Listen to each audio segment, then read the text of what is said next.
नमस्ते, मी योगेश कुटे आणि लेट्सअप खबरबात या कार्यक्रमामध्ये आपल्या सर्वांचं मनपूर्वक स्वागत. एखाद्या चित्रपटामधला प्रसंग जर तुम्हाला आठवत असेल, तो म्हणजे दीवार.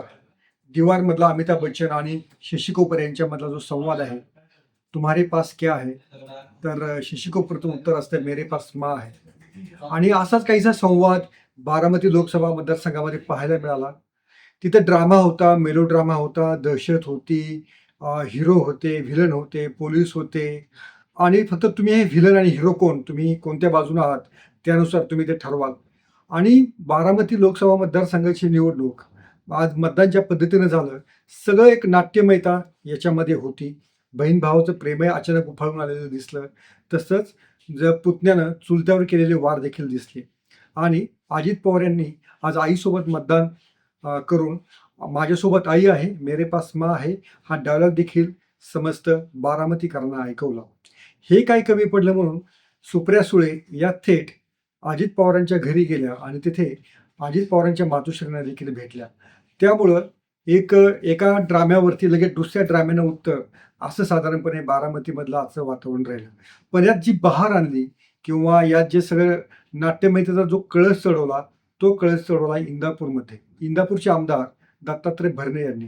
भरणे यांनी अंथुर्णे या गावामध्ये सुप्रिया सुळे यांचा जो बूथ लावणारा कार्यकर्ता होता, त्या कार्यकर्त्याला अशी दमदाटी केली आणि ज्या पद्धतीनं त्याला धमकावलं, हेच ते दत्तात्रय भरणे आहेत का? असा अनेकांना संशय आला असेल. कारण आतापर्यंत भरणे हे शांत स्वभावाचे आणि साधारणपणे गोड बोलणारे असे आमदार मानले जात होते.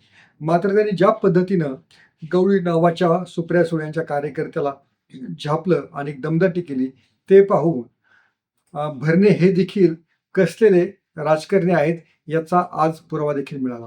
आणि भरणे यांनी जी अंथुर्णेमध्ये दमदाटी केली, त्याची क्लिप प्रत्येकाच्या मोबाईलमध्ये बारामतीमध्ये दिसली आणि ही क्लिपच बारामतीमधल्या अनेक ज्या शक्यता आहेत किंवा अनेक जे अंदाज आहेत, त्या अंदाजांना एक एक प्रकारे बूस्ट देणारीच ही क्लिप ठरू शकते, असं अनेकांना वाटतं आहे.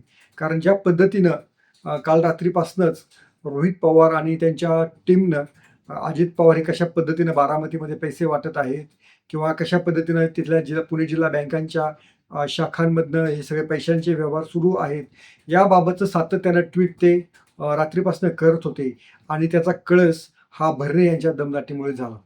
यात तथ्य किती किंवा याच्यामध्ये खरेपणा किती हे पोलीस तपासामध्ये स्पष्ट होईलच. खरोखरीच वेल्ह्यामधली जी पुणे जिल्हा मध्यवर्ती बँकेची शाखा होती, ती शाखा अजित पवारांनीच उघडायला लावलेली होती का? आणि रोहित पवार म्हणतात त्यानुसार त्या शाखेतनं पैसे हे मतदारांना दिले जात होते का? याचा शोध पोलीस घेतीलच.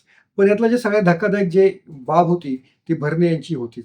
भरणे यांच्याबाबत शरद पवार यांनी 2-3 दिवसापूर्वीच विधान केलेलं होतं आणि भरणे हे तेथील कार्यकर्त्यांना किंवा सुप्रिया सुळे यांच्या समर्थकांना दमदाटी करत होते आणि घड्याळाला मतदान जर केलं नाही, तर तुमचं पाणी बंद करू, अशा प्रकारची देखील धमकी देत होते.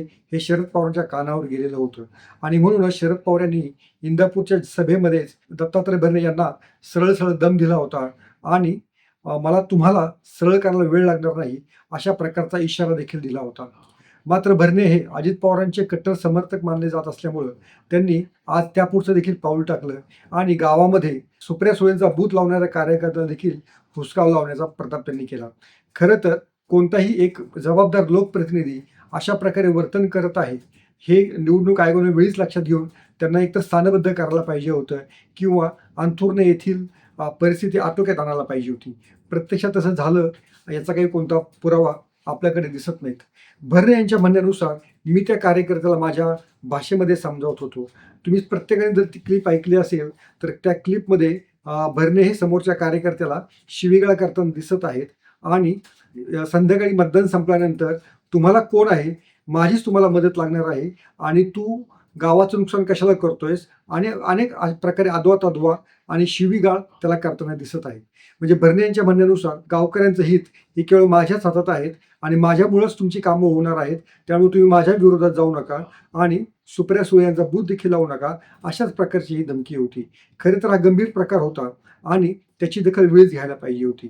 पण भरणे यांच्यासारखा शांत समजला जाणारा देखील आमदार अशा प्रकारे बोलू शकतो किंवा अशा प्रकारे धमकवू शकतो, हे देखील अनेकांना पाहून किंवा त्याचा पुरावा पाहिल्याशिवाय खरं वाटणार नाही.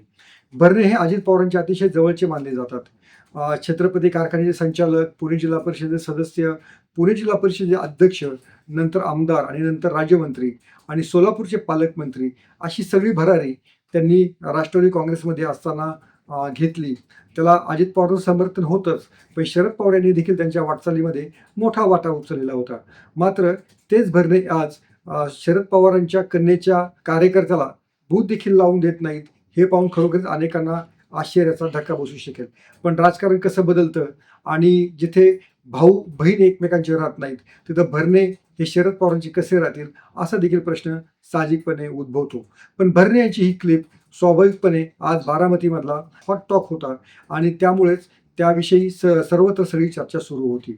आता अशाच प्रकारे काही निवडणुकीमध्ये अशा काही घटना असतात की त्या तात्कालिक परिणाम घडवतात. तात्कालिक पद्धतीनं त्या मतदारांना कोणती भूमिका घ्यायची हे दाखवून देतात. आता भरणे यांची क्लिप त्याच प्रकारात मोडते किंवा भरणे यांची क्लिप काही मतदारांवरती परिणाम करते का हे आपल्याला 4 जूनलाच कळेल. मात्र भरणे असं हे तुमच्याकडनं वागणं अपेक्षित नव्हतं असं मात्र प्रत्येकजण म्हणू शकेल. इंदापूरमध्ये हर्षवर्धन पाटील, भरणे आणि इतर सगळे राष्ट्रवादीचे भाजपचे नेते एकत्र असताना बूथ लावायला इतरांना तुम्ही परवानगी देत नसाल तर ही कसली लोकशाही असा देखील प्रश्न इंदापूरकरांना पडला असेल.